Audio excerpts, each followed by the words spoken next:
Hey welcome to our YouTube channel education world. तो आज हम करेंगे 7th ऑफ मई के 10 मोस्ट इम्पॉर्टेंट करंट अफेयर्स।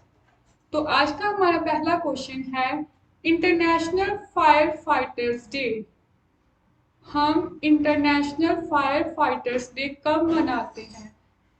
तो याद रखना, हम हर साल इंटरनेशनल फायर फाइटर्स डे मनाते हैं 4th ऑफ मई। वैसे क्यों मनाना हमने शुरुआत किया? क्योंकि इन 4th मई को आग लग गई थी। किसके जंगलों में? ऑस्ट्रेलिया के जंगलों में आग लग गई थी और इस आग को बुझाते बुझाते कई फायर फाइटर्स की जान चली गई थी। इसी डे की याद में हमने हर साल 4th मई को इंटरनेशनल फायर फाइटर्स डे मनाते हैं। और इस आग को क्या बोला गया था? दावानल। ये पेपर में क्वेश्चन आया हुआ है कि उस आग को क्या बोला जाता है? दावानल। और कहाँ पर लगी थी? ऑस्ट्रेलिया को। और कब लगी थी? 4th मई। इसीलिए हम हर साल 4th मई को फायर फाइटर्स डे मनाते हैं। और fire fighters day, national fire fighters day मनाते हैं हम on 14th of April. 14th of April को हम हर साल नेशनल राष्ट्रीय फायर फाइटर्स डे मनाते हैं। अभी अभी दो राज्यों की झुको घाटी में पेपर में क्वेश्चन आया कि झुको घाटी अभी अभी चर्चा में रही है, तो ये किन दो राज्यों की बाउंड्री में पाई जाती है? तो याद रखना, नागालैंड और मणिपुर की बाउंड्री में ये पाई जाती है। जुगु घाटी इन नागालैंड और मणिपुर। नागालैंड की राजधानी कोहिमा, मणिपुर की राजधानी इम्फाल और ऑस्ट्रेलिया की राजधानी कैनबरा। और क्या करेंसी चलती है? डॉलर। और कौन है इस समय इनके प्रधानमंत्री? Scott Morrison. हमारा नेक्स्ट क्वेश्चन है the state of forest report by FAO। सबसे इंपॉर्टेंट क्वेश्चन। सबसे पहले तो पेपर में सीधा पूछेगा कि वनों की स्थिति report, the state of forest report किस संस्था के द्वारा निकाली जाती है? तो वो निकाली जाती है food and agriculture organisation, FAO। क्या बताया जाता है इस रिपोर्ट में? ये बताया जाता है कि हमने उस साल कितना फॉरेस्ट को डिक्रीज किया है, कितना हमने फॉरेस्ट रिड्यूस किया है। तो इस साल की रिपोर्ट ने बोला है कि हमने पिछले 30 वर्षों में 10.34% फॉरेस्ट को डिफोरेस्टेशन कर दिया है और रिड्यूस कर दिया है। इसने अपनी इस साल की रिपोर्ट में बताया है। और ये कितने देर बाद रिपोर्ट जारी करती है? After 2 years। हर 2 साल बाद ये अपनी रिपोर्ट जारी करती है, जिसमें वो बोलता है कि इस रिपोर्ट में बताया जाता है कि हमने कितना फॉरेस्ट को रिड्यूस कर दिया है। और कौन सी संस्था निकालती है? Food and agriculture organisation. इसकी स्टैब्लिशमेंट हुई थी 16 अक्टूबर 1945 को। हेडक्वार्टर है रोम एंड इटली, रोम, जो कहाँ पर है? इटली में। और याद रखना कि 16 अक्टूबर को हम कौन सा डे मनाते हैं? World food day, due to the establishment of FAO। हमारा अगला क्वेश्चन है India service sector export. Most important question. अभी अभी एक रिपोर्ट जारी की गई है जिसमें बताया गया है कि हमारा एक्सपोर्ट, सर्विस सेक्टर का जो एक्सपोर्ट हुआ है वो आज तक सबसे ज्यादा हुआ है। और कितना हुआ है? 254.4 बिलियन। आज तक इतना सर्विस सेक्टर ने कभी भी एक्सपोर्ट नहीं किया। अच्छा, जो सर्विस सेक्टर है ये कौन सा पिलर है हमारी GDP का? तो ये हमारा थर्ड है। मतलब मैक्सिमम GDP में जो अपना योगदान देता है सेक्टर, वो कौन सा है? Service sector. कितने प्रकार के सेक्टर्स होते हैं? इकोनॉमी का क्वेश्चन है। 3 प्रकार के सेक्टर्स होते हैं, प्राइमरी, सेकेंडरी और टर्शियरी। प्राइमरी में आता है फॉर एग्जांपल एग्रीकल्चर, प्राइमरी में आता है, सेकेंडरी में आता है हमारी इंडस्ट्रीज, और टर्शियरी में आता है सर्विस। और मैक्सिमम जीडीपी भी कौन सा सेक्टर देता है? टर्शियरी सेक्टर देता है अपना योगदान।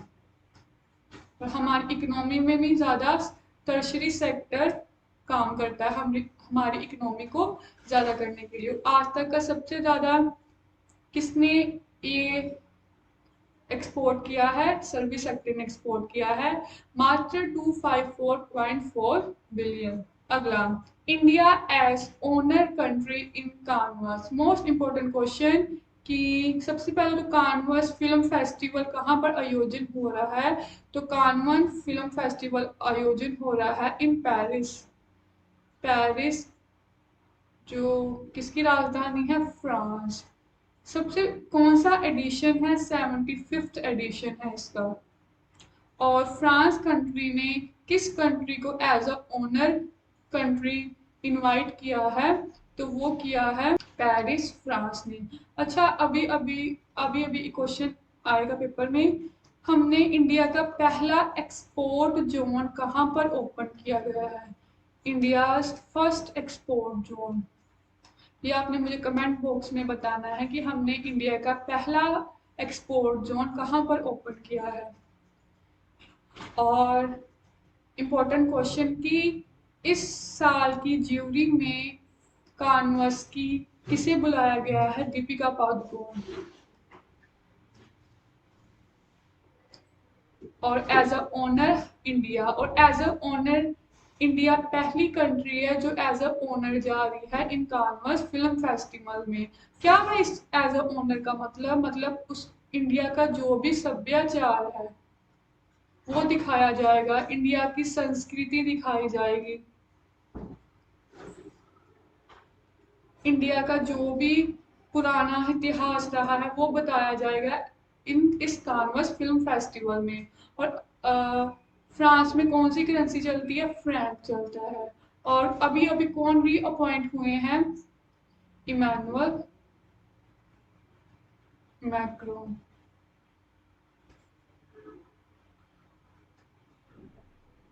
हमारा अगला क्वेश्चन है, RBI repo rate increase up to 0.40%। Most important question. अच्छा, आप सभी को पता है कि महंगाई को कंट्रोल करने के लिए आरबीआई कौन सी पॉलिसी चलाती है? Monetary policy.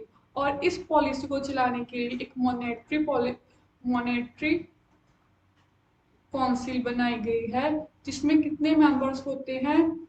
इसमें 6 मेंबर्स होते हैं। इन 6 मेंबर्स में 3 वो होते हैं आरबीआई के मेंबर्स होते हैं, और रिजर्व बैंक ऑफ इंडिया के मेंबर्स होते हैं, और जो 3 नॉमिनेट होते हैं किसके द्वारा? गवर्नमेंट के द्वारा। और इसके मॉनेटरी काउंसिल के हेड कौन होते हैं? ये होते हैं शक्तिकांत दास।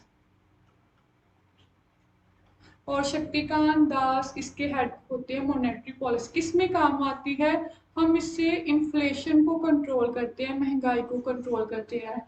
और अभी अभी आरबीआई ने रेपो रेट को कितने प्रतिशत इंक्रीज कर दिया है? 0.40%। मतलब कितना हो गया है? 4। पहले इसका 4 था रेपो रेट, अब कितना जा चुका है? 4 अब कितना हो गया है? 4.40%। क्या है रेपो रेट? अब ध्यान से सुनना। जिस परसेंटेज पर या जिस इंटरेस्ट पर आरबीआई बैंक को लोन देगी, उस रेट को बोला जाता है रेपो रेट।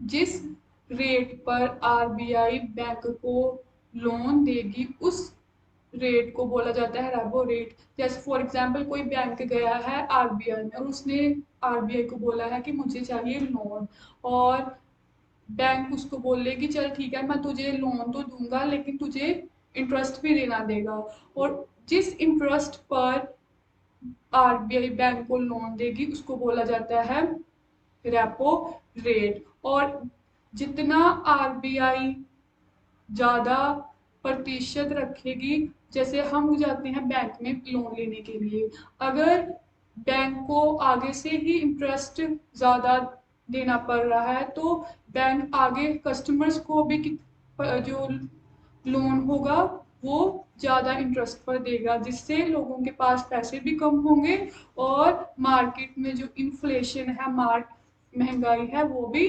बैलेंस रहेगी, कंट्रोल रहेगी। अच्छा, एक होता है reverse repo rate. Reverse repo rate होता है, अब कुछ बैंक होते हैं वो अपना पैसा डिपॉजिट करवा कर रखते हैं आरबीआई में, और आरबीआई से अब बैंकों ने अपना पैसा किसे दिया है, आरबीआई को, और आरबीआई को बोलते हैं बैंक वाले कि चल मैंने आप तुझे अब पैसे दिए हैं तू भी तो मुझे इंटरेस्ट देगा। तो रिजर्व बैंक ऑफ इंडिया बोलता है हाँ मैं तुझे दूंगा लेकिन रेपो रेट से कम दूंगा। जिस रेट पर आरबीआई बैंक को अपना इंटरेस्ट चुकाता है उसे बोला जाता है रिजर्व रेपो रेट। और याद रखना हमेशा जो रेपो रेट होता है वो रिजर्व रेपो रेट से ज्यादा होता है।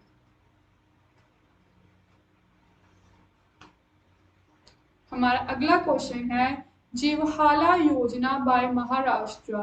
जीवहाला योजना चलाई गई है महाराष्ट्र के द्वारा। ये भी एक लोन लेने के लिए योजना चलाई गई है, फॉर अ लोन। कहाँ पर चलाई गई है, महाराष्ट्र में, और महाराष्ट्र की राजधानी मुंबई। अच्छा, अभी अभी महाराष्ट्र मुंबई में पहली इलेक्ट्रिक बस सर्विस शुरुआत की गई है, मतलब डिजिटल बस सर्विस शुरुआत की गई है। मतलब जो भी आपका किराया होगा वो आप कैसे फिलअप करोगे, थ्रू गूगल पे और एटीएम। और कौन सा फेस्टिवल मनाया जाता है इन मुंबई, तो याद रखना गणपति। गणपति फेस्टिवल भी कहाँ मनाया जाता है, इन मुंबई। छत्रपति शिवाजी पर भी कब फेस्टिवल मनाया जाता है, इन महाराष्ट्र। और इस फेस्टिवल्स को शुरुआत करने वाले कौन थे, बाल गंगाधर तिलक। और बाल गंगाधर तिलक को हम कौन से नाम से जानते हैं, लोकमान्य तिलक। और इनकी दो बुक्स थी, एक तो केसरी थी और एक थी मराठा। अच्छा, अगर पेपर में मराठा भी बोलेगा तो वो फिर भी चलेगा, मराठा को मराठा ही कहा जाता है, और केसरी भी लोकमान्य तिलक की बुक्स थी। हमारा अगला क्वेश्चन है एडवांस टुडे। हमारा अगला क्वेश्चन है advance towed artillery system by DRDO.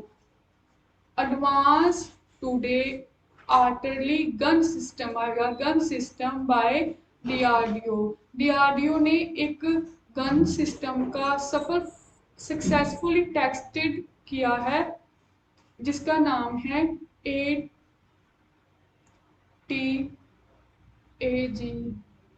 System. और किसने किया है, डीआरडीओ ने सफल परीक्षण किया है। कहाँ से किया है, फ्रॉम पोखरण। और पोखरण कहाँ है, इन राजस्थान। अगर हम बात करें डीआरडीओ की, तो डीआरडीओ की फुल फॉर्म है डिफेंस रिसर्च डेवलपमेंट ऑर्गेनाइजेशन। और इसकी स्टैब्लिशमेंट हुई थी 1 जनवरी 1958 को। हेडक्वार्टर है न्यू दिल्ली और चेयरमैन है जे सतीश रेड्डी। और what is the motto of DRDO, paper में क्वेश्चन आया था, तो याद रखना strength origin is in science. strength origin is in science। हमारा अगला क्वेश्चन है सब जूनियर हॉकी चैंपियनशिप इन गोवा। सब जूनियर हॉकी चैंपियनशिप कहाँ पर आयोजित हो रही है? इन गोवा।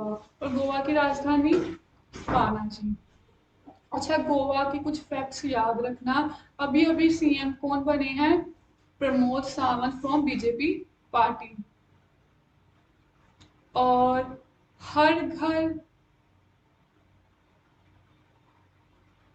घर जल वाला पहला राज्य कौन बन गया है? गोवा। रेबीज फ्री होने वाला कौन सा राज्य बन गया है? गोवा। एकमात्र राज्य जिसमें यूनिफॉर्म सिविल कोड है वो कौन सा है? गोवा। 44 आर्टिकल। और शिग्मो फेस्टिवल भी कहाँ पर सेलिब्रेट किया जाता है? इन गोवा। और कब ये एक एज अ न्यू स्टेट बना था? 1987 को। और कहाँ किसका कल्चर मिलता है? पुर्तगालों का कल्चर मिलता है इन गोवा। हमारा अगला क्वेश्चन है 61 Bodo summit in Assam. 61 summit Bodo summit हो रहा है इन असम। अच्छा, क्यों हो रहा है? आप सबको पता है कि कई जनजातियां ऐसी हैं हमारी कंट्री में जो क्या मांगती हैं? न्यू प्रांत मांगती है। इसी तरह जो बोडो जनजाति है जो असम में रहती है वो बोडो लैंड मांग रही है। और उनके और बोडो लैंग्वेज भी वहाँ असम में ही बोली जाती है। और वहाँ पर एक साहित्य समिट करवाया गया है हमारे राष्ट्रपति के द्वारा, रामनाथ कोविंद के द्वारा, 61 समिट। और आपको पता है बोडो लैंग्वेज किस अमेंडमेंट से हमारी ऑफिशियल लैंग्वेज बनी थी? तो वो बनी थी 92nd अमेंडमेंट से। 92nd अमेंडमेंट से हमारी 4 लैंग्वेजेस ऑफिशियल लैंग्वेज बनाई गई।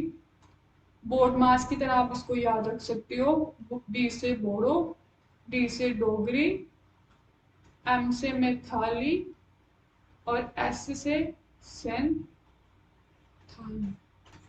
तो आज का हमारा सेशन यहीं पर समाप्त होता है। और आप सभी को पता है कि 12 बजे हमारी कौन सी क्लास आती है? पॉलिटी। तो प्लीज उसे देखना मत भूलना और कमेंट, लाइक और सब्सक्राइब जरूर कर देना। Bye bye.